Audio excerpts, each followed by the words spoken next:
Hi pretty viewers! Welcome to Marichus Vlog. Kung isa kang beginner sa pag-edit ng video at kung isa ka sa mga nakapag-download ng memes video effects na sunod-sunod katulad ng ganito, What the fuck? Wow naman! Wow! Wow! Nakakagigil ka?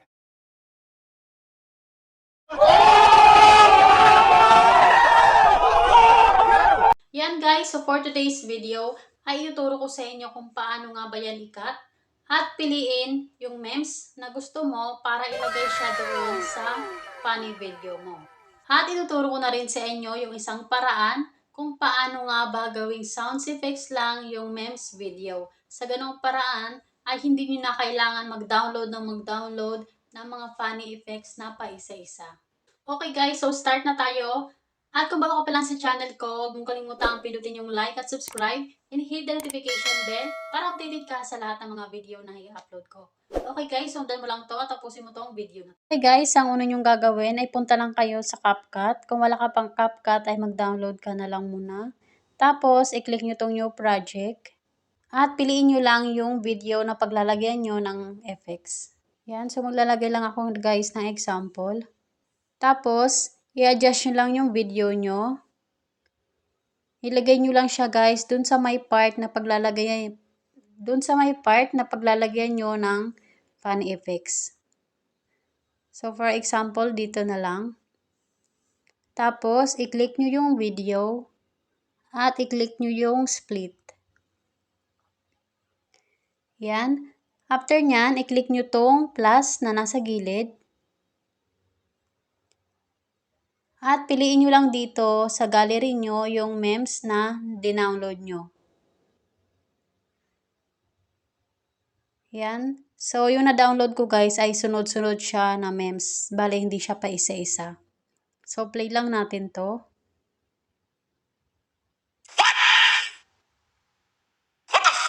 Kung napapansin nyo guys, yung memes may sulat siya. Kasi nga sunod-sunod. Katulad niyan, wow naman. Wow naman. Tapos, etong sunod naman, kakagigil ka. Yan. For example guys, ang pipiliin natin dito yung kay Babalo. Yan yung pipiliin natin. So, kailangan natin i-cut yung nasa unahan na memes. Tapos, kailangan din natin i-cut yung nasa dulo na memes. Okay?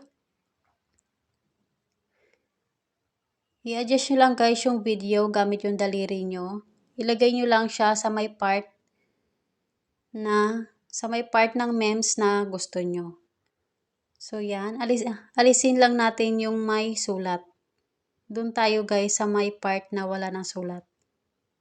Kung sakaling na-download nyo yung ganyan, katulad nyan, yung may sulat. Yan. Kung napapansin nyo guys, yung dito sa baba, kung napapansin nyo, nakalampas yung guhit sa may sulat. So, click lang natin. Tapos, i-click lang natin yung split.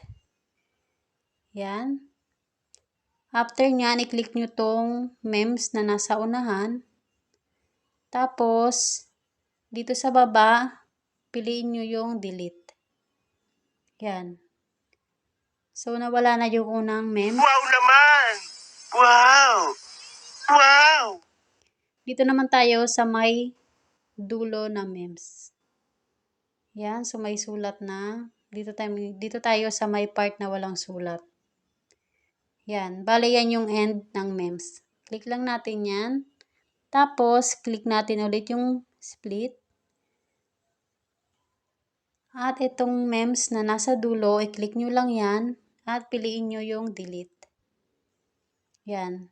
So, kung napapansin nyo guys, yan na yung memes na gusto nyo.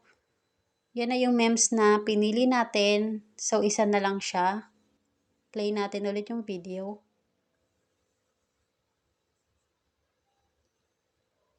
Wow naman! Wow! Wow! Yan guys, so ganyan lang mag-cut ng memes na sunod-sunod kung sakali nakapag-download kayo ng katulad ng ganyan sa akin. So, ganyan lang siya kadali ilagay sa video. Tulad kanina guys, i-adjust nyo lang yung video, ilagay nyo lang siya sa may part na paglalagyan nyo ng sound effects. So for example dito guys hindi natin gagamitin yung plus. Ang gagawin natin ay i-click nyo yung overlay na nasa baba. And then add overlay.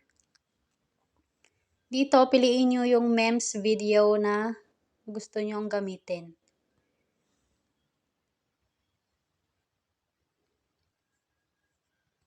Yan. Tapos, ang gagamitin natin yung tulad kanina, yung nasa gitna, yung kay Babalu. Ang gagawin nyo lang guys, ay i-cut nyo lang yung nasa unahan na memes, tapos yung nasa dulo na memes, tulad ng ginawa natin kanina. Yan guys, so yan yung memes na natira. Wow naman! Kung sakaling ilalagay nyo siya dito sa may part na unahan, ganito lang yung gagawin nyo. I-click nyo yung memes na to, yung nasa baba. Yan, diinan nyo lang siya guys para mapunta siya dito sa part na ilalagay nyo kung saan nyo gusto. Yan. So, andyan na siya. At video pa nga rin siya para maging sounds effect siya guys. I-click nyo tong memes ulit.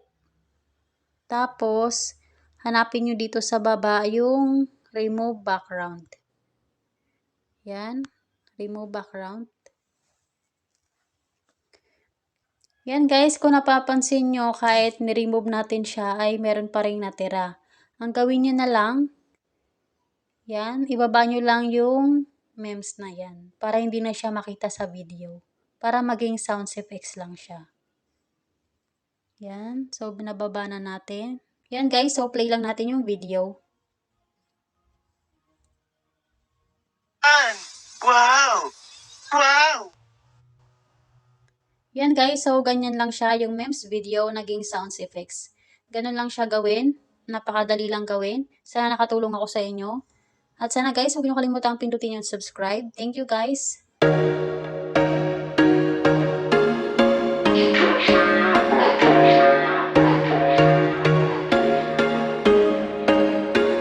There was once a day that